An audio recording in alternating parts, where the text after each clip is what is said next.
é o que nós vamos falar sobre aprendizagem. Eu trago para vocês um relato de experiência própria com minha primeira experiência. Quando eu passei no concurso e não querendo ser a professora, eu passei no concurso para educadora da educação infantil e por N motivos políticos, eu fui colocada numa escola da zona rural com número de alunos excedentes, de 3 que estavam saindo da creche e entrando no pré. O pré 1. E ali naquele envolvimento da sala de aula, as primeiras semanas, e meninos chorando e querendo ir embora, e a professora, eu, agoniada, porque nunca tive aquela experiência de ter alunos da educação infantil e ainda mais uma sala que chorava por demais. Para mim foi a experiência dos terrores naquela época. E aí com essa aula indo fantasiada e tentando amenizar a situação, levo para a sala de aula uma maquete sobre os animais, né, para explicar aos alunos os animais são mamíferos, os animais que tinham asa, que tinham bico, essa tudo. Aí nessa aula toda, e por que eu falo com você com dificuldade de aprendizagem, é o prestar atenção em tudo. Nessa aula toda, e um dos meus pequenos que calou toda a sala e a mim, enquanto professora naquele momento, ainda novinha, né, de caminho, de estar ali como professor. E esse tatu? O tatu bota ovo ou pare? Então, uma criança de quase 4 anos me fez uma pergunta e eu não sabia responder. Eu não pesquisei sobre o tatu. E ele, do nada, tirou ali da cabecinha dele e perguntou para mim, e o tatu bota ovo ou pare? Aquilo me deixou sem chão, porque a criança estava de 4 aninhos, nem 4 anos não tinha direito, me fez uma pergunta que eu não sabia. Eu encontrei dificuldade em relação ao assunto aí agora. Aí, do outro lado, fundo, da mesma idade, esse é o burro, você não sabe que o tatu pare, o tatu tem peito, e foi dar aquela aula lá na frente, porque o pai dele era caçador.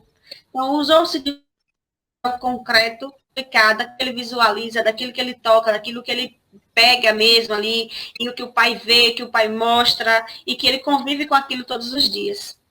Então, assim, o ensinar para nós, da educação especial, parte muito, né, do concreto, do que está sendo feito a todo momento, visto a todo momento, de forma que precisa ser, né, mostrado,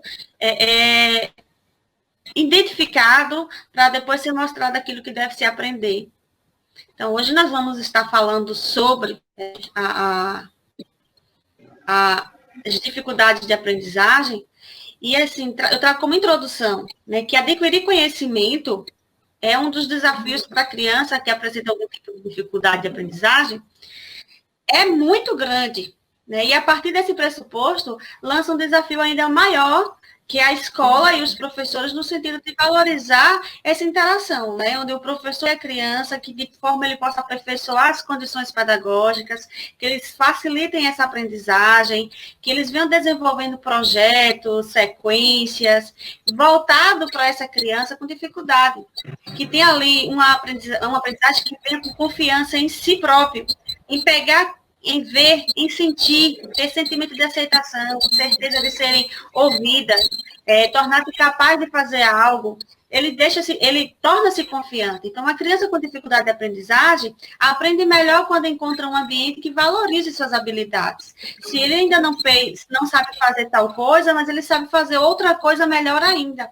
Então, vamos aproveitar aquilo que ele sabe e buscar desenvolver aquilo que ele sabe em algo que ele sente dificuldade.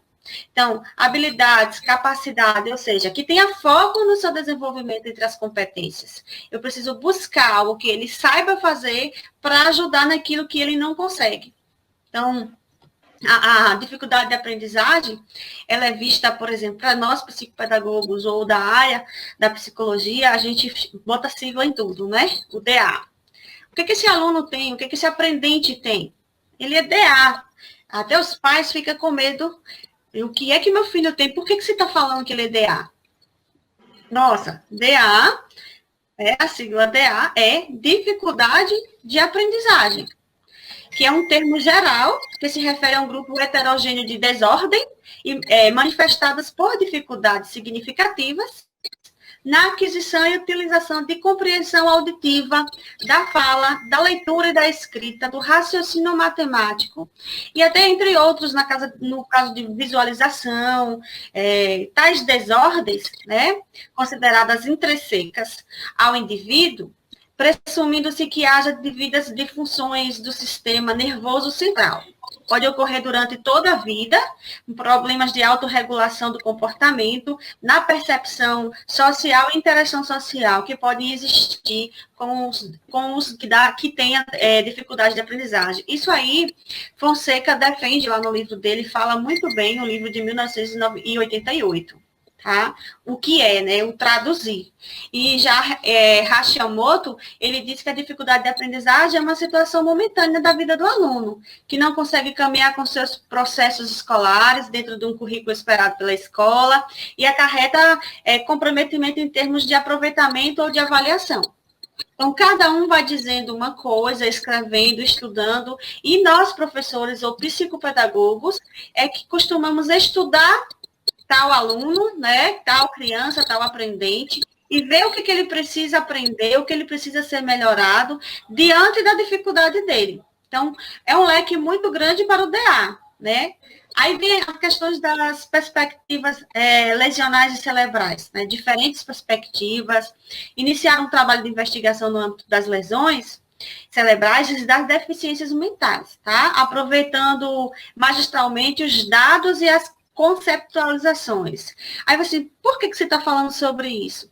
É porque a gente, na área da psicopedagogia, quando a gente encontra uma criança com dificuldade de aprendizagem, que a gente faz vários testes com eles, para descobrir se é dificuldade de aprendizagem, para descobrir se é outra deficiência ou outro transtorno. A gente costuma mandar, pedir para os pais levarem um neuro, fazer o exame, para ver se além disso existe uma manchinha ou um risquinho para cima ou para baixo, como diz os pais, se esse risquinho está alterado ou não.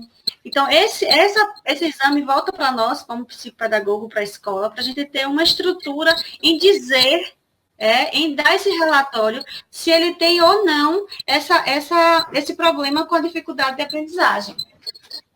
Então, assim, precisamos compreender, né, essa situação de forma que o aluno não tenha dificuldades em também passar para nós o que ele sabe ou não do dia a dia. Tem criança que a gente pergunta onde que você mora. E ele fica calado por não conseguir dizer, não saber, não aprendeu. Ou que a gente só descobre que ele tem a dificuldade ou não, quando ele está lá na sala de aula, que a gente põe uma atividade e que ele não consegue passar para nós essa atividade, tá? Então, as perspectivas lesionais e cerebrais, ela deve ser antes, né? E até os autores recomenda, né, que tenha grande significado para a compreensão do problema. Os autores advogam que é necessário equacionar o campo da DA na perspectiva da psicologia do desenvolvimento. Precisa-se fazer exames, precisa-se fazer testes, precisa, sim, ter uma observação maior do professor, do psicopedagogo, da escola, dos pais em casa, porque os pais também nos apontam muitas coisas que dá ali uma chave para a gente afirmar se ele é DA ou não. O Herder diz também que não basta quantificar, né, conscientizar, é necessário analisar os processos mentais e os processos de assimilação, conservação, utilização da informação que estão por detrás dos resultados que a criança atinge nos testes. Preocupa-se em que a criança realizou ou atingiu tal resultado e, em complemento, o que é evidente e é importante nos diagnósticos, que são as situações críticas que evidenciam determinados distúrbios funcionais. Cada criança deve ser avaliada na sua possibilidade ou facilidade nas suas dificuldades. A gente tem que estar de olho nele sempre, E assim, eu sempre indico, tá? Para nós que estamos iniciando, ou eu falo nós porque eu acho que eu sempre estou iniciando, sempre tem uma novidade. Eu indico assim, para facilidade do professor, para facilidade, eu falo que é a Bíblia do psicopedagogo, ou a Bíblia do professor para nos ajudar. Esse livro aqui, Práticas Pedagógicas para a Inclusão e Diversidade, tá? Esse livro aqui, ele dá passo a passo de várias, tá? Olha, ele é de Eugênio Cunha, é bem fácil de encontrar. Então, ele fala muito sobre a família, ele fala muito sobre o autismo, sobre a descalculia, sobre transformações e transtornos emocionais, dislexia, o que a gente está acostumado a ouvir, né, dos professores, o que a gente está acostumado a buscar e a entender as nossas crianças em sala de aula. Esse livro fala no miudinho, dizendo o que é que tem, quais são os sinais, quais são os testes que a gente deve utilizar. É um livro fino, porém um livro que nos dá um bom guia. E esse também, já para quem é o psicopedagogo, tá? Psicopedagógico de Sara Chamati, Leila Sara Chamati. Esse é um dos que eu mais utilizo, eles dois são dos que eu mais utilizo para a minha formação enquanto psicopedagoga, tá? E fala muito sobre esse tema que a gente está falando, né? E aí, para o diagnóstico. Então, a gente busca estudar. Então, o diagnóstico clínico, na abordagem interacionista, né? Um diagnóstico clínico do psicopedagogo, um diagnóstico do professor, dos pais, da escola, por que você fala diagnóstico? Porque diagnóstico é uma palavra usada, não sei, assim, a nível Brasil, mas aqui no nosso município, nós fazemos no início do ano um diagnóstico com a escola inteira, né, com as salas, para ver em que nível o aluno se encontra, em nível alfabético, né, em nível, usando Emília Ferreiro, essa área. Mas nós também, enquanto psicopedagogo, fazemos um diagnóstico para saber qual é a dificuldade daquele aluno. Se ele demonstra que tem dificuldade nas letras e a idade já nos aponta a série, ou se está com defasagem em uma situação de acordo com idade e série, a gente vai buscar o porquê. Então, o diagnóstico das dificuldades de aprendizagem, ele é composto por vários momentos que o temporal, e especialmente tomam dimensões diferentes, conforme a necessidade de cada um. Assim, há momentos de anamnese, só com os pais. Então, vou sentar ali com os pais e vou perguntar mesmo quando nasceu, como foi que nasceu, quando ele foi concebido, se foi desejado, se não foi, com quantos anos andou, ou quando parou de mamar, quando foi que colocou a papinha, quando foi que nasceu o primeiro dentinho. Então, é uma anamnese mesmo para saber todo esse desenrolar com esta criança, né? De compreensão das relações familiares e a inserção com toda a família ali presente na hora da avaliação, que no caso da produção pedagógica, e de vínculos com objetos de aprendizagem escolar também. A busca da construção e o funcionamento das estruturas cognitivas, existe o diagnóstico operatório, o desempenho em testes de inteligências e visomotores, a análise de aspectos emocionais por meio de testes expressivos, sessões de brincar e de criar. Tudo isso pode ser estruturado numa sequência diagnóstica, tá? Estabelecida a partir dos primeiros contatos com o caso. Quando a PRO fala para a gente na área da psicopedagogia, olha, essa criança, eu acho que ele tem dificuldade de aprendizagem. Pá, a gente recebe uma lista enorme, parece que a escola toda está com dificuldade de aprendizagem.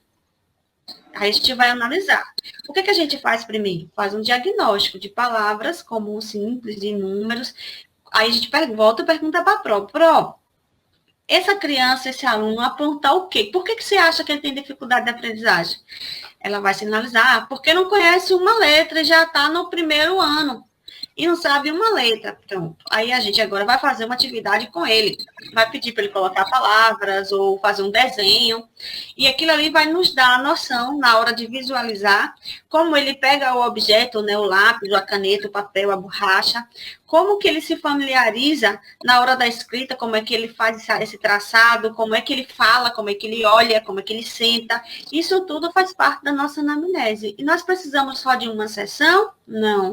Nós precisamos de vários, e a sequência é também ter com a família, para a gente saber de onde veio, qual é a noção que a família tem, o que é que acha disso. Então, e aí? Vamos começar a fazer o teste de avaliação do DA. Né? Como é esse teste? No meio educacional, os termos testar, né, medir e avaliar são amplamente utilizados e muitas vezes confundidos por serem considerados sinônimos. Teste vale nota. E para testar um DA, é para valer nota? Não, é para saber qual é a dificuldade dele. O que acontece? Essa confusão, essa distorção é devido ao fato de que testes são termos que se completam e estão interligados, né? Mas com amplitudes diferentes. O termo testar tem menor abrangência, pois seu formato, né, que normalmente é feito através de testes, é apenas uma forma de medição. Vou medir, vou testar. Quando isso é um termo de avaliar, é mais abrangente deles, né? Pois além dele fazer o uso de instrumentos que levantam dados quantitativos ou qualitativos também, ele também faz o uso de instrumentos que faz com que a gente dê nota para esse aluno. Então, é muito confundido quando a gente fala que vai fazer o teste. Então, há testes como teste de dislexia para adultos, para jovens, para crianças, teste de TDAH, teste de descalculia, teste de dislexia, e assim sucessivamente para vários testes. Existe uma diferença entre dificuldade e transtorno? Sim. Tá? Os transtornos, né, da aprendizagem compreendem uma inabilidade específica, como leitura, tá? Escrita ou matemática, em indivíduos que apresentam resultados significantes, abaixo do esperado para o seu nível de desenvolvimento de escolaridade e capacidade intelectual. Vamos descobrir qual seria o transtorno, diferente do DA. Tá? Tem 3 tipos de transtorno que, conforme, né, os neuros, vem com o CID-10, né? E o DSM, né, que vem aí o 4. Transtorno de leitura. É caracterizado por uma dificuldade específica em compreender as palavras escritas e que é muito confundido com a dislexia. Tá? Então, a gente precisa ter essa noção. O que seria transtorno de leitura, o que seria dificuldade de aprendizado e o que seria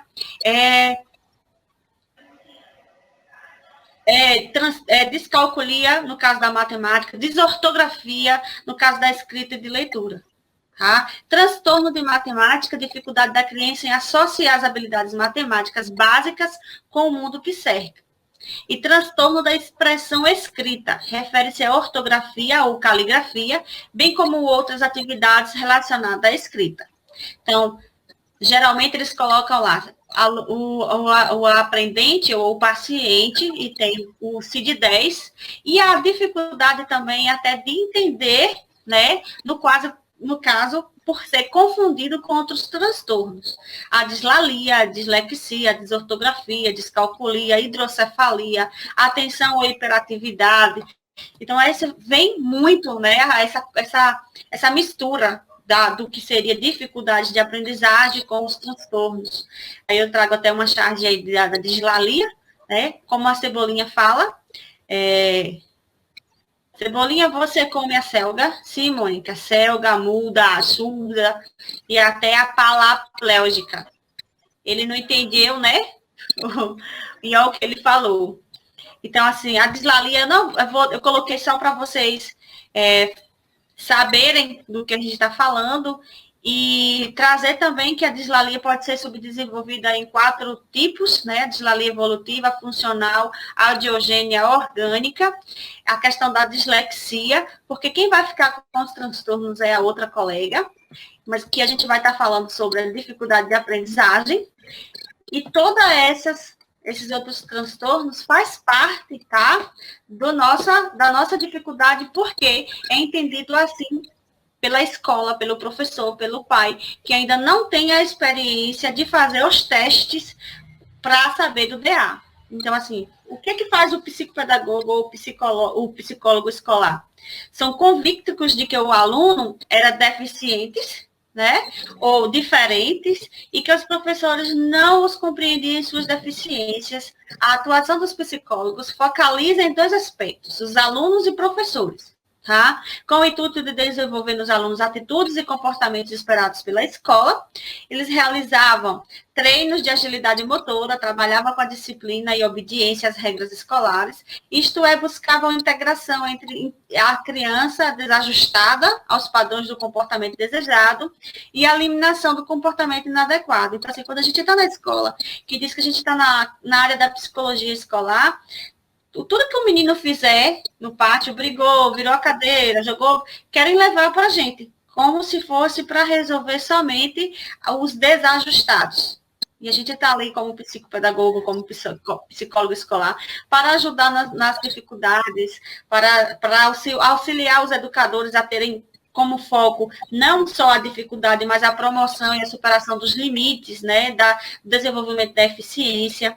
E é claro que é necessário uma maior sensibilidade em meio aos profissionais envolvidos dentro da educação e também entre familiares de crianças com DA, para compreender e aceitar o jeito de ser cada criança, sem exigir um desempenho comparativo entre elas. E, lamentavelmente, a sociedade e até mesmo as instituições de ensino têm estabelecido modelos que as crianças não conseguem atingir, por ignorarem o fato de que existem ritmos diferenciados na aprendizagem. Cada criança tem seu tempo de aprender. Então, assim, querem que o menino com 3, 4 anos saia do maternal, já lendo e escrevendo. Vamos ter paciência, porque cada um vai sair, outro não. Ah, mas se ele não saiu, ele tem problema na aprendizagem.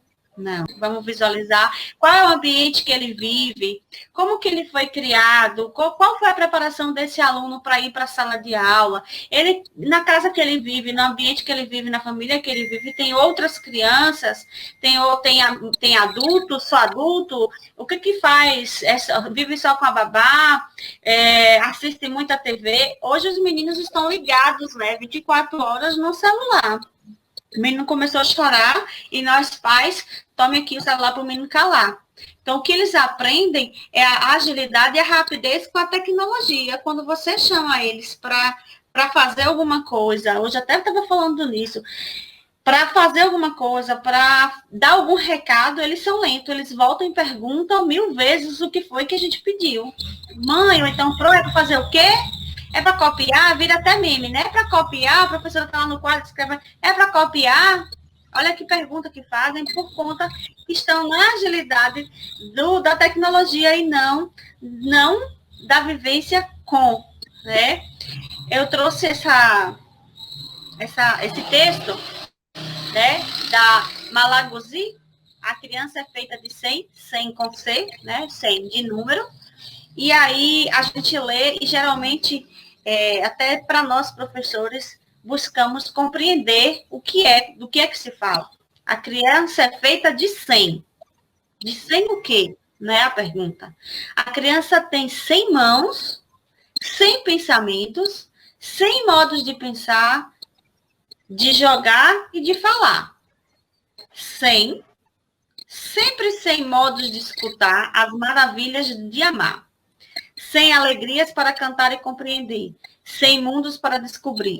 100 mundos para inventar. 100 mundos para sonhar. A criança tem 100 linguagem e depois 100. Mas roubaram-lhe 99. A escola e a cultura separam-lhe a cabeça do corpo. Dizem-lhe de pensar sem mãos, de fazer sem cabeça, de escutar e de não falar, de compreender sem alegrias, de amar e maravilhar-se só na Páscoa e no Natal. Dizem-lhe de descobrir o mundo que já existe, e de 100 roubaram-lhe 99.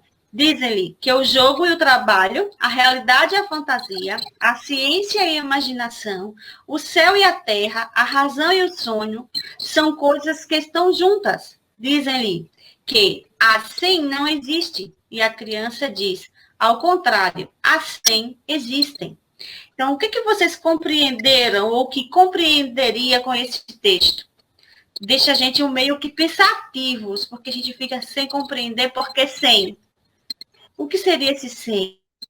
O que seria propagado na questão de número? O que seria... Quem responderia agora o que você entendeu? E assim, eu falo para vocês que sempre eu tive o pensamento voltado à questão da igualdade. Eu queria que os meninos do AE tivessem a mesma oportunidade, a mesma igualdade que os outros. Com o passar do tempo, eu fui vendo que não é a igualdade, é a equidade. Ele precisa estar num ambiente que todos tenham acesso à mesma aprendizagem, a mesma sala de aula, a mesma carteira, agora, porém, adaptada de acordo com a sua deficiência, a sua dificuldade, o seu transtorno.